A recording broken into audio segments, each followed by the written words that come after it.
Graça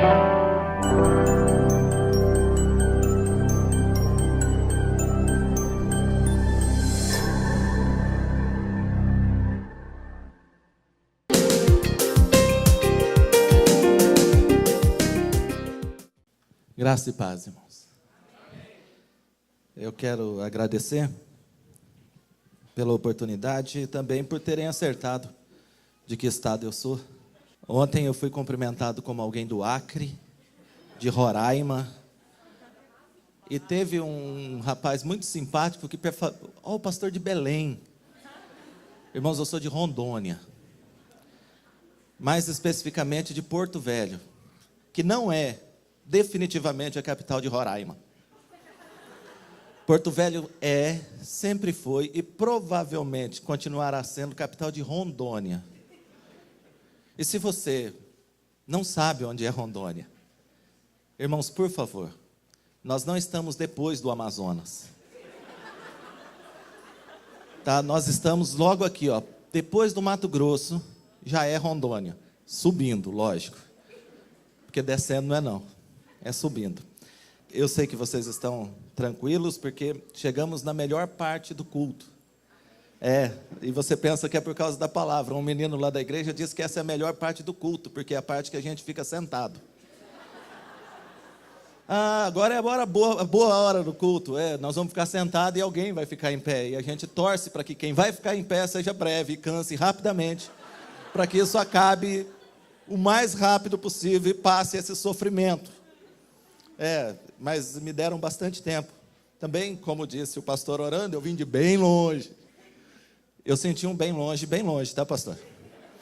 Eu acho que você acha que é longe mesmo. Mas não é tão longe assim. Nós estamos, no meu caso, a 2.300 quilômetros só daqui. É bem ali. Nos últimos 6 anos, ou 7, nos últimos 6 anos, eu tenho feito questão de passar todas as minhas férias, em todas as férias, de passar aqui em Goiás, para vocês verem o tanto que eu gosto de Goiás. Já tenho 6 ou 7 anos. Eu tenho um apartamento ali em São Luís dos Montes Belos, né? Ele fica na casa do pastor. Eu tenho um apartamento lá em Goiânia, que fica também localizado na casa do pastor Éder. E aí tem espaço ainda na minha agenda para ter mais apartamento em Goiás. Não é para pregar, não, é para ficar de férias, dormindo, comendo, só para isso. Eu quero só, antes de começar propriamente a pregar, eu queria só que a gente deixasse algumas coisas, alguns pontos que são pacíficos e que eu não vim para tratar. Eu não vim aqui para falar de sexo. Há uma ideia de que tudo que a gente vai falar com jovens tem a ver com sexo. Eu não vim falar de sexo com vocês, não temos o que falar. Sexo é um negócio para ser feito na hora certa com a pessoa certa. A hora certa é depois do seu casamento, a pessoa certa ou é seu marido ou a sua esposa. Então a gente não tem o que discutir sobre isso. E você pode ficar tranquilo, caso você já tenha cometido esse pecado, Deus perdoa, mas cuidado, a vida não. A vida não perdoa. E algumas marcas, às vezes, não saem nunca mais da nossa vida. Algumas feridas dificilmente serão curadas na nossa alma. Então, cuida disso.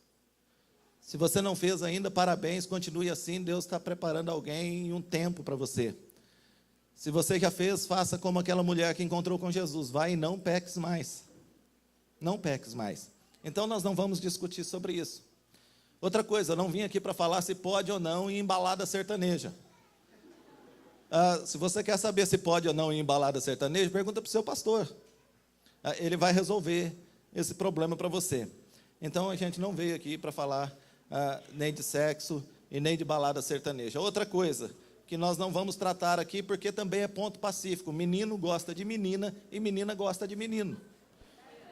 Se você é menino e está apaixonado por outro menino, você precisa urgentemente do socorro, de oração, porque não está certo. Deus fez você para gostar de uma menina. Tá, menino? E a menina, se você está olhando demais para sua amiga, está achando ela muito bonita, muito legalzinha, muito cheirosinha, compra o mesmo perfume, fica bonita igual ela, mas arruma um menino. Tá? Então a gente não precisa discutir sobre isso. Deus fez menino para crescer e casar com menina. E fez menina para crescer e casar com menino. E se você não cresceu, não tem problema. Traduza por envelhecer. Tá? Traduza por envelhecer. Talvez você não cresceu e está esperando até hoje essa oportunidade. Então, traduza por envelhecer. Então, essas coisas nós estamos resolvidos, né? Menino, menina, menina, menino, a aliança, pastor falando, assinando papel no cartório, sexo. Então é nessa ordem. Vamos começar com Romanos 12 e depois a gente lê Mateus 19.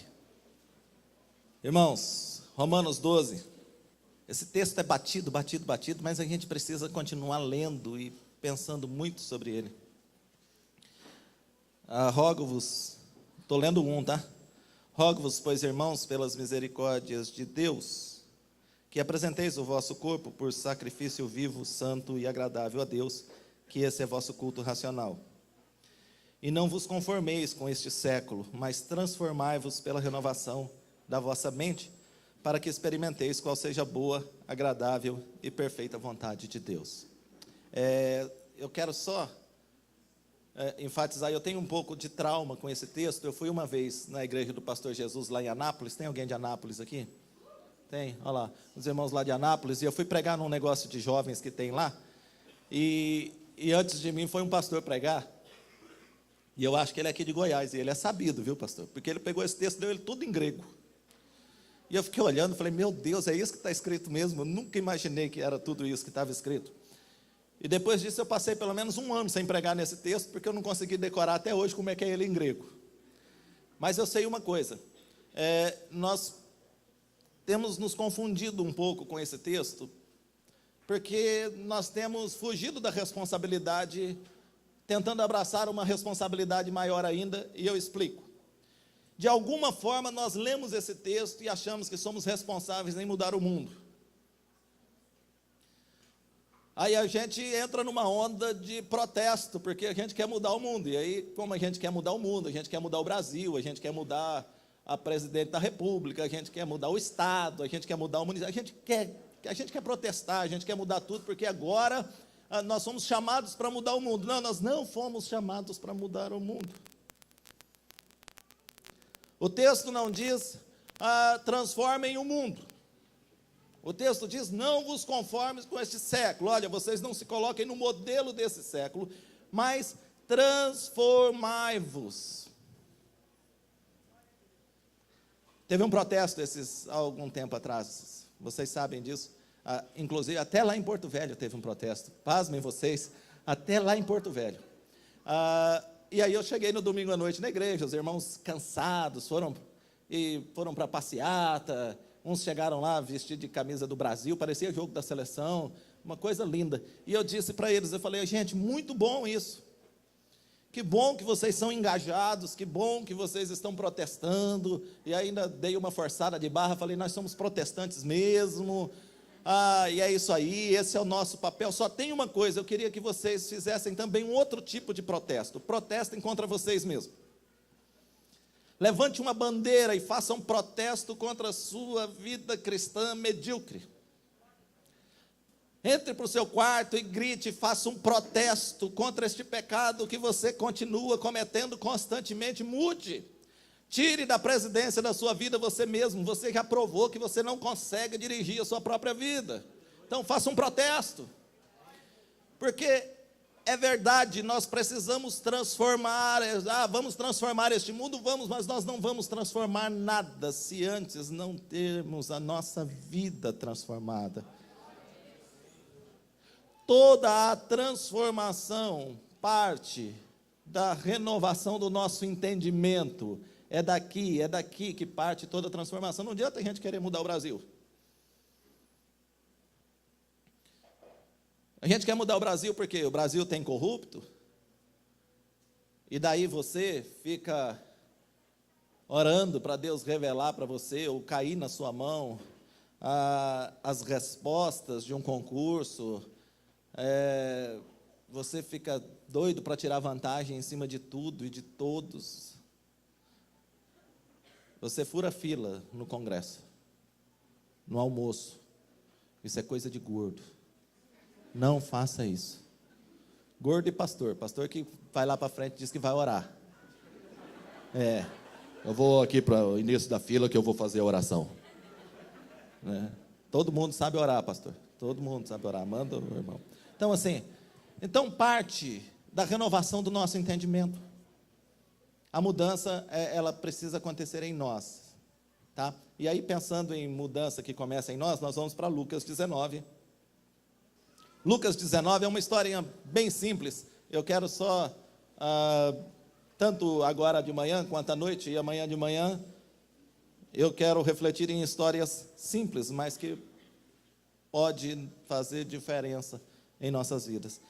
A história é do Zaqueu, e aí não é nenhum preconceito eu falar de um baixinho, porque eu não achei nenhum gordinho. Eu prefiro falar de gordo. Entrando em Jericó, 19:1. Entrando em Jericó, atravessava Jesus a cidade, eis que um homem chamado Zaqueu, maioral dos publicanos e rico, procurava ver quem era Jesus, mas não podia por causa da multidão, por ser ele de pequena estatura. Então, correndo adiante, subiu a um sicômoro a fim de vê-lo, porque por ali havia de passar. Quando Jesus chegou àquele lugar, olhando para cima, disse-lhe: Zaqueu, desce depressa, pois me convém ficar hoje em tua casa. Ele desceu a toda a pressa e o recebeu com alegria. Todos os que viram isso murmuravam, dizendo que ele se hospedara com um homem pecador. Entre mentes, Zaqueu se levantou e disse ao Senhor: Senhor, resolvo dar aos pobres a metade dos meus bens, e se em alguma coisa tenho defraudado alguém, restituo 4 vezes mais.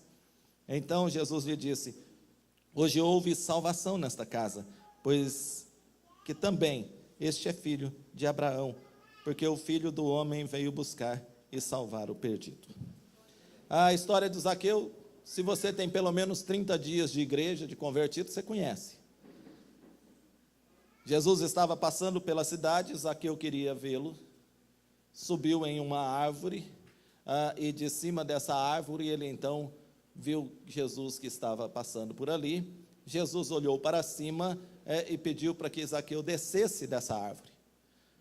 Zaqueu desce dessa árvore rapidamente com alegria, e eles vão então para a casa de Zaqueu, e na casa de Zaqueu então se dá esse diálogo de mudança, de transformação, de nova proposta de vida.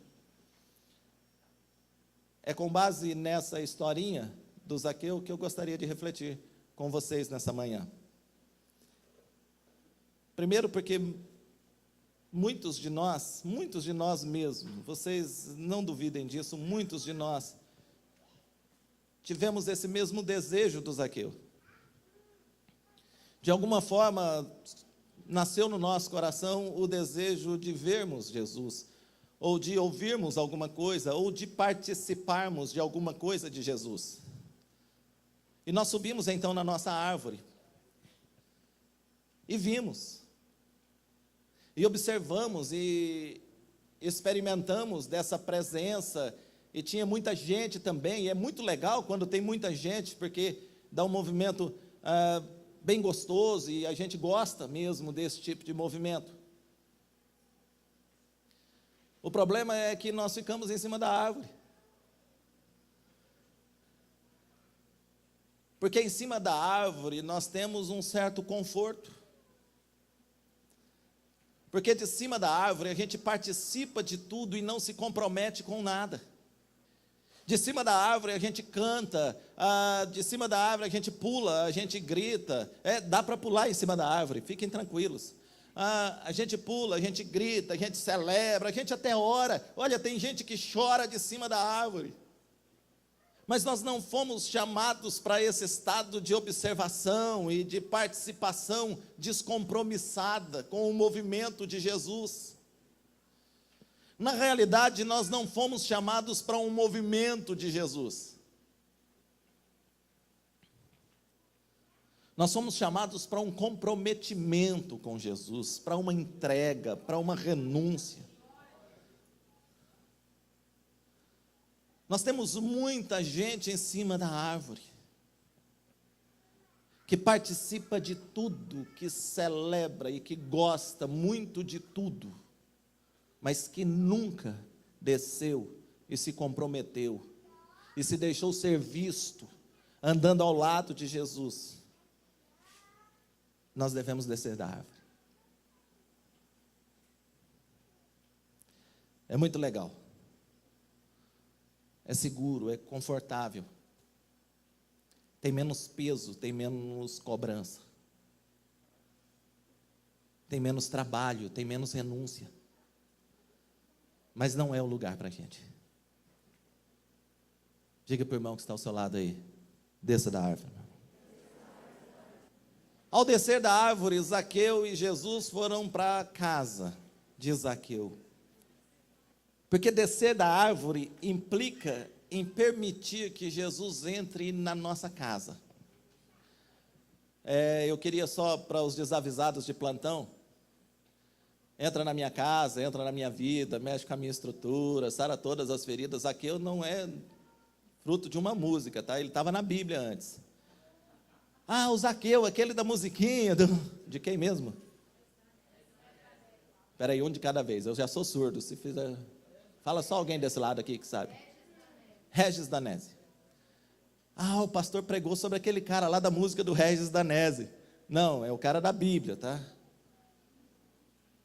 Eu li uma ontem Cara, nós estamos, me perdoem, mas o que tem de gente boçal no meio gospel é uma coisa assustadora. O que tem de gente arrogante e prepotente falando em nome de Deus é uma coisa absurda.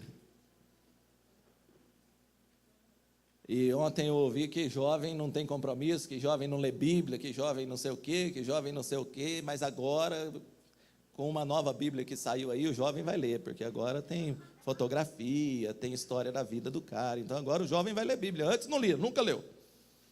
Jovem nunca teve compromisso. Eu fiquei pensando nisso essa madrugada, eu falei, meu Deus do céu, a que ponto nós chegamos?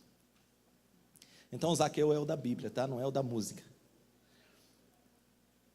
E é um bom conselho, até um tiro no pé desse cara, mas eu, se fosse você, lia mais Bíblia e ouvia menos música. Descer da árvore implica permitir que Jesus entre na nossa casa, e talvez seja por isso que nós não queremos descer. Porque a presença de Jesus na nossa casa, ela é profundamente incômoda. Porque a presença de Jesus na nossa casa implica em mudança de relações, de relacionamento. Cara, a presença de Jesus vai mudar a sua relação com seus pais.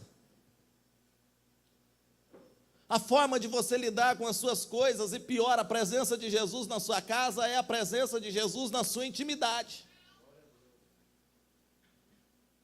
Olha que coisa mais incômoda.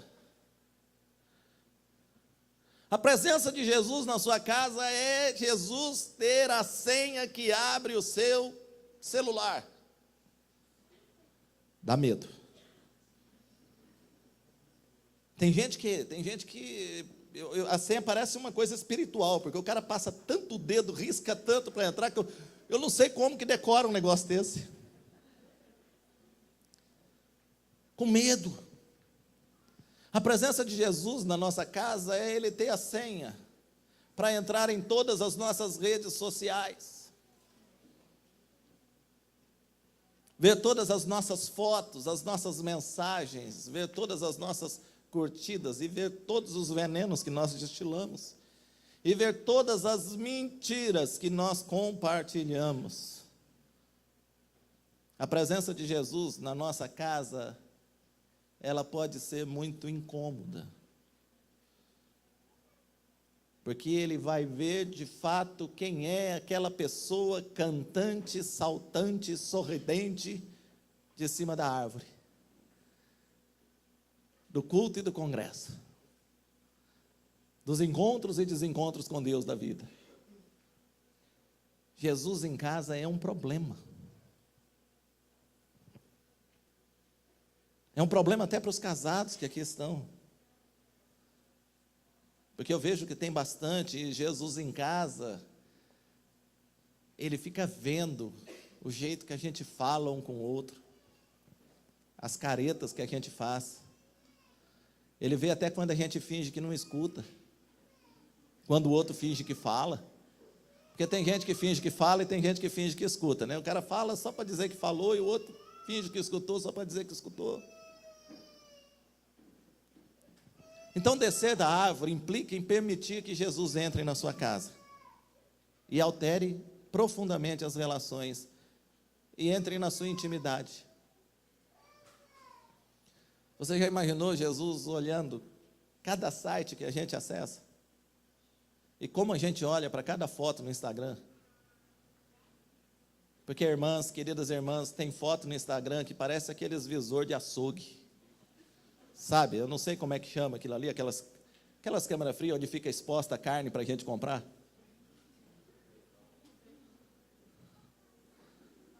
Eu não sei como é que chama, mas você sabe do que eu estou falando. Tem foto no Instagram que é uma exposição de carne de açougue, parece que está lá exposta para venda. E deixa eu te dar uma péssima notícia, tem uns que não valem nada. Então, pega leve. Esses dias atrás eu perguntei para uma irmã da igreja, eu falei, filha, você está trabalhando em alguma loja que vende biquíni? Ela falou, por quê, pastor? Eu falei, filha, você botou das últimas 7 fotos que você pôs, foi só de biquíni, cada uma com uma foto diferente. E eu acho o problema, você só está querendo vender a parte de trás.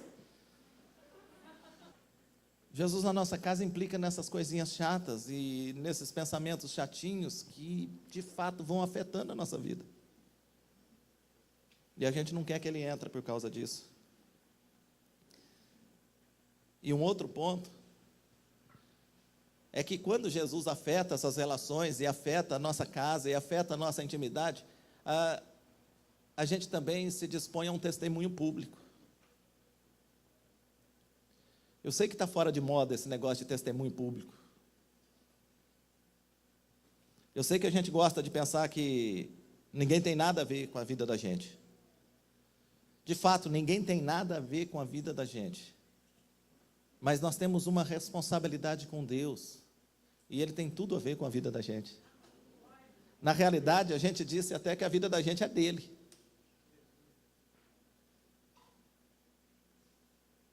E a minha preocupação é o que a gente está mostrando desse Deus para os outros. Eu sou tido como um cara liberal. Mas eu fico preocupado mesmo com a forma como a gente age, reage, o jeito que a gente namora. Porque tem namoro que não testemunha de jeito nenhum a presença de Deus. Vocês sabem do que eu estou falando. Tem namoro que você olha para a sombra dele e testemunha mais a presença de um monstro, com 4 pernas, um corpo só, é um negócio esquisito. É tão agarrado, é tão estranho. Sabe aquela coisa que parece que você vai engolir a cabeça do outro? Está entendendo? Gente, é legal beijar, mas pode beijar assim um pouquinho mais disfarçado. Na frente dos outros é esquisito, aquilo mesmo dá um pouquinho de nojo, sabia? Uma baba, um negócio, às vezes tem grão de arroz. É um negócio feio. Isso não deve ter sido um negócio que foi inventado para a gente fazer assim em qualquer lugar, não. Né? Vai um negócio, você daí termina assim, aquele negócio esquisito. Então, mas assim, não tem problema não. Tem gente que beija esquisito assim mesmo. Porém, a gente precisa se preocupar com o nosso testemunho público. Gente, nós temos uma mensagem que nós carregamos. Nós temos uma mensagem em nós. Sabia que o jeito que a gente se veste faz diferença também? Você não precisa andar de burca, até porque a nossa religião é outra. Mas às vezes eu preciso lembrar alguém lá em Rondônia que a gente não tem praia. Nós não estamos na praia, gente. Então, assim, quando Jesus entra nas nossas relações, na nossa vida, na nossa intimidade, ele precisa também fazer parte do nosso testemunho público. Você também não precisa ser feia, porque isso é contra o nosso testemunho público. Você não pode andar relaxado, isso é contra o nosso testemunho público. Converteu uma menina lá na igreja, ela era muito bonita, muito bonita. E aí, só que assim, os irmãos, nós somos num meio mais renovado, eles destampam aí em casa de oração e vigília, não sei de quem, vigília não sei de onde. Eu louvo a Deus por morar em Porto Velho, que lá não tem montanha, então não tem muito que o pessoal subir, não. Não vai muito para monte, não tem monte. Lá é tudo reto, então não sobe muito em monte, mas vai numa vigília de eu sei que essa menina, ela fez uma misturada na cabeça dela, e de repente ela começou a aparecer na igreja, e a bichinha começou a ficar feia. Ela ficou desajeitada, porque ela era bonitinha, eu conhecia, ela era bonitinha, a família dela, quando ela foi para a igreja, viu que ela era bonitinha, e agora a família dela estava olhando para ela e falando assim: o que aconteceu com você? Você não lava mais o cabelo, você não ajeita, você não comeu o esmalte, você acabou com o resto da unha, você bota uma saia desproporcional, com umas roupas desproporcional, com o cabelo desajeitado, uma cara pálida, você está com cara de que está sofrendo. Eu fiquei preocupado e eu chamei ela para conversar. Eu falei: minha filha, o que Jesus fez de mal para você? Você chegou aqui na igreja, você era bonita, como é que eu vou casar você aqui na igreja? Ninguém vai querer. Seus pais devem estar com raiva de mim, que você saiu de casa, você era bonita, agora você veio para a igreja, seus pais devem estar pensando assim: aquele pastor, aquele gordo, botou esse negócio na cabeça dela, está aí minha filha acabada, louca agora, está com cara de doida, zoião estatalado, vive de jejum. Irmãos, cuidado quando você está de jejum, não fala muito perto dos outros, não. Esse negócio de jejum, quando a gente fala muito perto dos outros, o negócio é feio. E eu chamei então ela para conversar e falei: filha, isso não tem nada a ver com Jesus. Isso vai contra o seu testemunho público. Você tinha que ter ficado mais bonita. Você podia sim, e de fato melhorou muito as roupas. Porque ela ia conversar comigo, ela sentava na minha frente, eu tinha que virar de lado. As meninas sabem do que eu estou falando. Tem gente que bota a saia tão curta que não consegue sentar. Filha, como é que você bota uma saia que você não consegue sentar? Você vai ficar em pé o tempo inteiro? E eu falei para ela, olha, você melhorou, mas você piorou muito, muito, muito. Eu falei: vai embora, se ajeita, vai num salão, se você tiver sem dinheiro, eu vou fazer uma cantina aqui na igreja, eu vou ajudar você. Arruma esse cabelo seu, ajeita, passa, nem que, pode ser um pozinho disfarçado, assim, só para tirar um pouquinho dessa cara pálida sua. Dá um sorriso bonito e vai manifestar a glória de Deus, filha. Você está mais parecida com o inferno do que com o céu. Irmãos, olha, Deus foi tão bom que essa menina, ela seguiu o meu conselho. Escuta o que o seu pastor fala, viu, filha? A gente sabe. Ela seguiu o meu conselho, está casada e bem casada, para a glória de Deus, casou bem, casou com o menino mais bonito da igreja. Meu primo. Ele é muito parecido comigo, mas era solteiro ele ainda. Casou com ele, o menino vai ser pastor daqui uns dias. Olha, você precisa de ver, teve um bebezinho, agora a coisa mais linda. E está testemunhando mesmo, porque agora as pessoas olham para ela e vê vida, não vê morte. Duas coisas que a gente não pode mostrar, gente: morte e vontade de matar. Porque tem irmã também que anda que parece que quer matar, né? Tem irmãozinho que anda que quer matar de raiva. Então a gente tem que cuidar do nosso testemunho público. Outra coisa, meu irmão, agora só para os irmãos: você não é uma menina, então vista-se como menino, se comporte como menino, fale como menino, e aí cresce e vira homem, viu?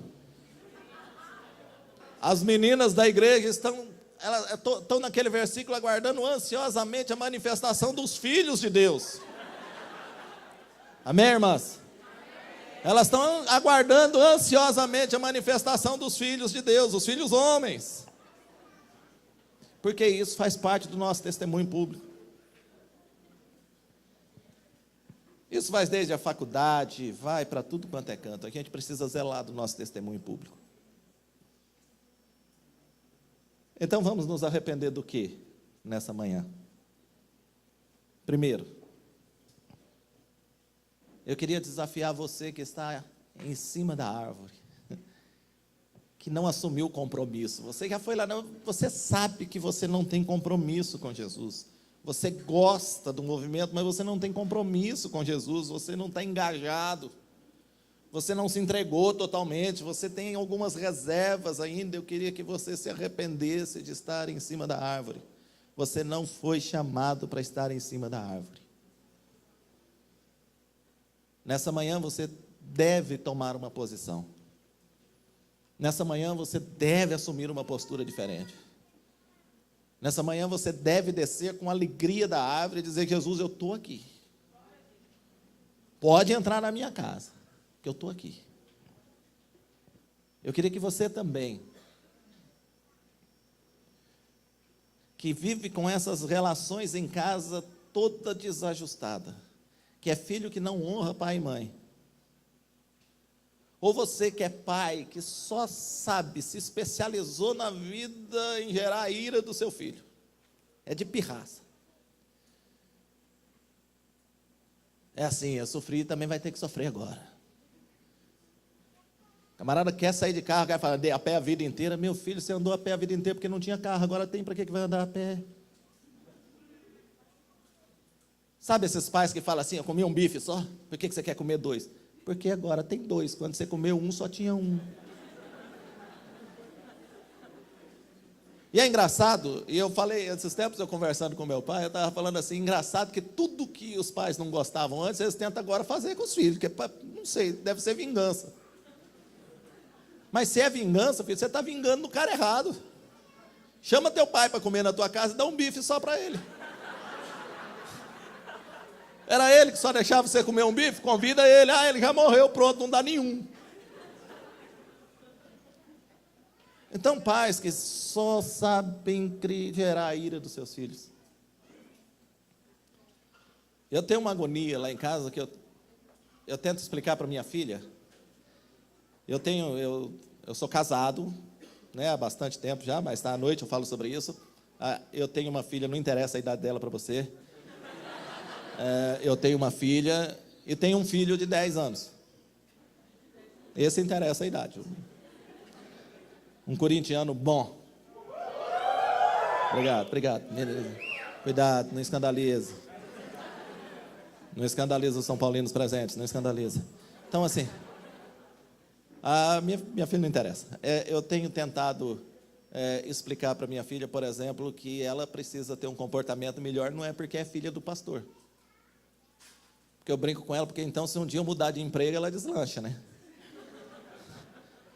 Se um dia eu for fazer outra coisa, eu falo, bom, agora meu pai não é mais pastor, eu posso fazer qualquer coisa. É por causa de Jesus. Então você que está com essas relações desajustadas em casa, eu queria que você se arrependesse de não estar honrando pai e mãe. Geralmente as meninas olham para suas mães e começam a tratar como amiga. Alô, tenho uma notícia para você. Sua mãe não é sua amiga. E as mães também, a minha crise maior é com as mães. Tem mãe que acha que a filha é amiga. Mãe, a sua filha não é a sua amiga, as amigas dela são outras. A sua filha é a sua filha. Esses dias eu tive uma crise com minha irmã que ela começa a contar os problemas que ela tem com o marido para a filha. Você está traumatizando a menina. Está criando um sério problema na cabeça dela, achando, não, mas é a minha confidente. Que confidente, filha? Você está em crise, vai orar, arruma um psicólogo, vai falar com o teu pastor ou arruma uma amiga para você. Tua filha não aguenta mais a tua história. Porque ela fica olhando assim e fala, agora está falando mal do pai, daqui a pouco está pedindo dinheiro para ele. Filha é filha, ponto. Mãe é mãe. Mãe pode até ter relação boa com filha, mas mãe manda, filha obedece. Amém? Amém, filhas? É minha amiguinha, é nada. E pai é pai, filho é filho. E não importa o tamanho não, soca a mão nele. Bate nele. Tem dó não. Quanto maior, melhor. Pastor, e meu filho cresceu demais, está mais forte que eu. Chama a polícia.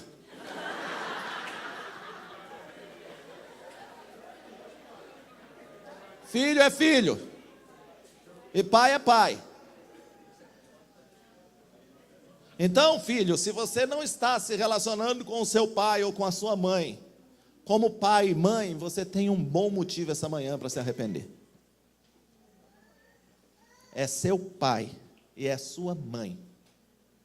Eu sou quase mais velho que meu pai. Mas até hoje eu não tenho coragem de responder para ele. Irmãos, eu fui criado, e olha que meus pais se separaram logo cedo, desde os 10 anos de idade, mas eu lembro que a última vez que eu apanhei do meu pai, eu tinha 10 anos.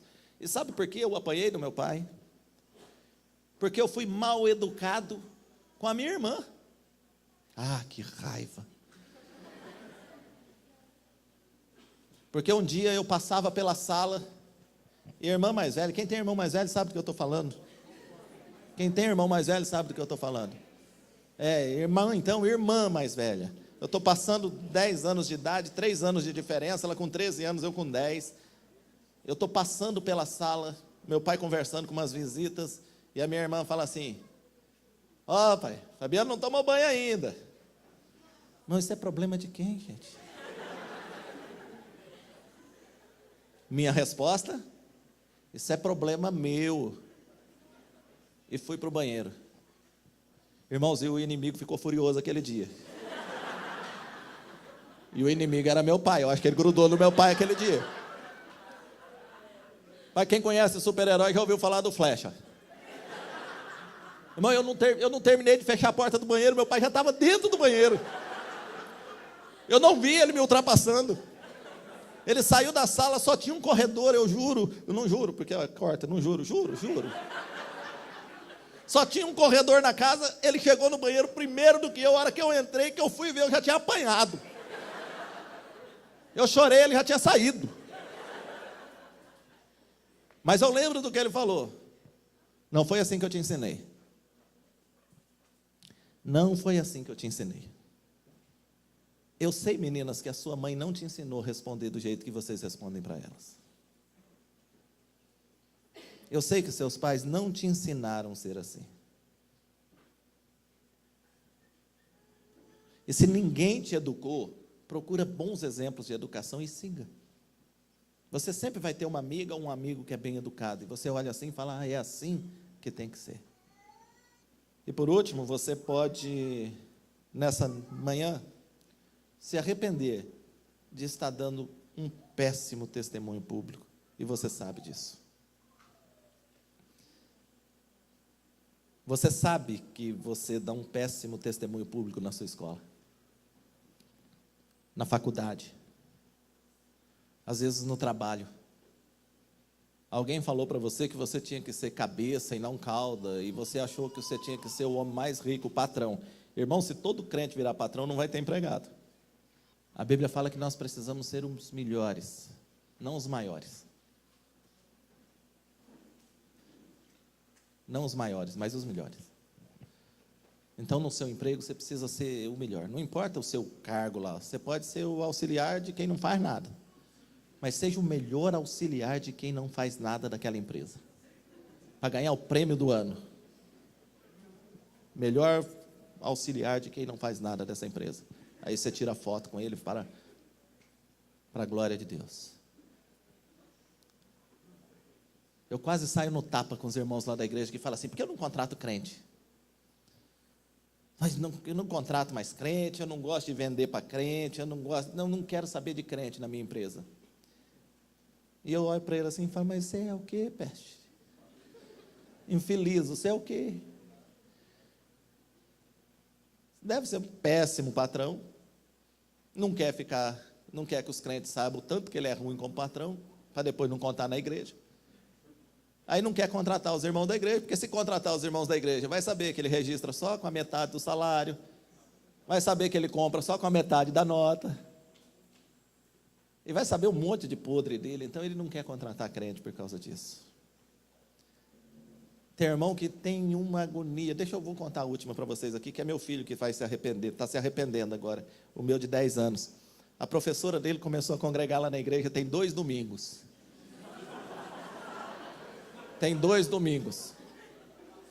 Ontem, a minha esposa mandou uma foto, ele estava fazendo tarefa. Irmão, vocês não sabem o que é isso. Ele estava sentado, ele não estava nem em pé na cadeira, ele estava sentado fazendo tarefa. Eu falei, meu Deus, que opressão que esse menino está sofrendo. Porque ele chegava na escola, crente, presta atenção nisso. Ele chegava na escola com sono, segunda-feira, acabado. Ele vai dormindo no carro, sentado assim, ó, dormindo. E aí a professora falava assim, Gabriel, só para não facilitar para as loiras aí, Gabriel é o nome dele, tá? Gabriel, que sono é esse, Gabriel? Daí ele falava para a professora, minha vida é muito difícil. Minha vida é muito difícil. E ela falou, mas que tanto de dificuldade tem na sua vida? Ele falou, nós fomos para a igreja ontem, acabou tarde. É muito compromisso. Mas nunca passou pela cabeça dele que ela era de uma outra igreja nossa e agora estava mudando para a nossa igreja. Quando chegou no domingo passado, ele não estava correndo, filho de pastor não corre na igreja. Ele andava a passos acelerados. Para lá e para cá, e para lá e para cá, e de repente ele veio para o meu lado e ficou parado quietinho. Sempre muito preocupado. Eu falei, Gabriel, está quieto, está com problema, né? Logo pensei, quebrou alguma coisa, chutou o filho de alguém, fez alguma coisa. Eu falei, Gabriel, o que aconteceu? Nada não. Falei, só falta ele levantar a mão e começar a cantar agora. E está lá parado do meu lado. Falei, o que foi, rapaz? Ele falou, minha professora está lá atrás. Eu falei para ela, Gabriel, e ela já te viu? Ainda não. Percebi, ele estava quietinho para ver se ela não via. Foi no final do culto, descobri quem era a professora. E aí ela falou que ele falava que a vida dele às vezes era muito difícil, muito compromisso. Por isso que ele não fazia tarefa. Era muito compromisso que ele tinha na igreja. Passada uma semana, na sexta-feira passada essa semana, na terça-feira, que nós temos culto na quarta, na terça-feira a professora, ele chegou para mim e falou assim, ô pai, a professora falou assim, eu estou comportado desse jeito porque eu estou com medo dela contar para o senhor. Diz que eu estou muito quietinho na sala, sabia? Falei, Gabriel. Falou, eu estou quietinho mesmo. Eu falei, então tá bom, filho, mas não precisa ficar com medo da professora, né? Quarta-feira ela estava na igreja de novo, ele está fazendo tarefa, filho, porque agora ele percebeu que ele precisa dar um testemunho público. Ele precisa dar um testemunho público.